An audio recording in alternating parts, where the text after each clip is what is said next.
6 अगस्त 1945 सुबह के तकरीबन 7 बजे जापान की सेना को रेडार में दक्षिण में कोई हलचल दिखाई देती है। पहले तो काम कर रहे रेडार पर सैनिकों को कुछ समझ नहीं आता, लेकिन थोड़ी देर बाद वो समझ जाते हैं। एक अमेरिकी लड़ाकू विमान हिरोशिमा की तरफ बढ़ रहा है। जापानी सेना सभी रेडियो कार्यक्रमों को बंद करवा देती है और चारों तरफ खतरे के सायरन बजाने शुरू कर देती है। अगर यह जापानी सेना चाहती तो अपने कुछ विमान भेजकर उस अमेरिकी विमान को रोक सकती थी, लेकिन 1945 तक आते विश्व युद्ध के दौरान जापान की स्थिति इतनी खराब हो चुकी थी, उसके पास विमानों को चलाने के लिए पेट्रोल भी नहीं था। अमेरिका का ये लड़ाकू विमान आसमान में आता है, लेकिन थोड़ी ही देर बाद वापस भी चला जाता है। जापानी को लगा कि ये कोई साधारण अमेरिकी लड़ाकू विमान होगा जो हिरोशिमा की स्थिति का जायजा लेने आया था।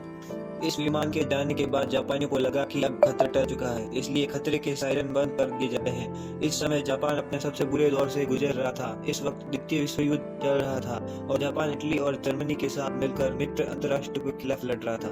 जापान के दोनों साथी हार चुके थे, लेकिन जापान अब भी हार मानने को तैयार नहीं था। हालांकि इस वक्त तक आते आते जापान की स्थिति काफी खराब हो चुकी थी।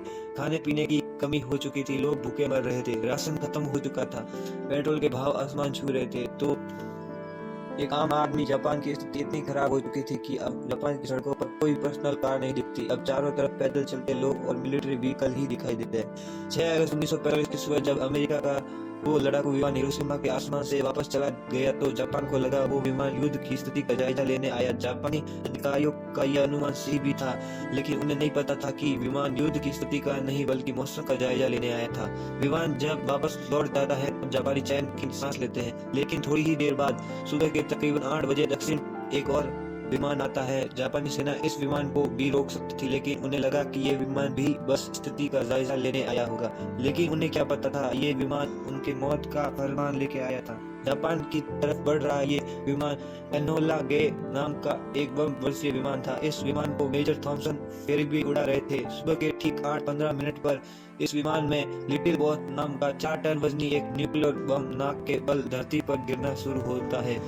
इस बम का लक्ष्य हिरोशिमा का हवाई ब्रिज था, लेकिन हवा इतनी तेज चल रही थी कि ये बम अपने लक्ष्य से 250 मीटर दूर सीमा हॉस्पिटल पर जाकर गिरता है। इस बम को धरती पर पहुंचने में 43 सेकंड लगता है। इस बम की शक्ति 15,000 TNT के बराबर थी।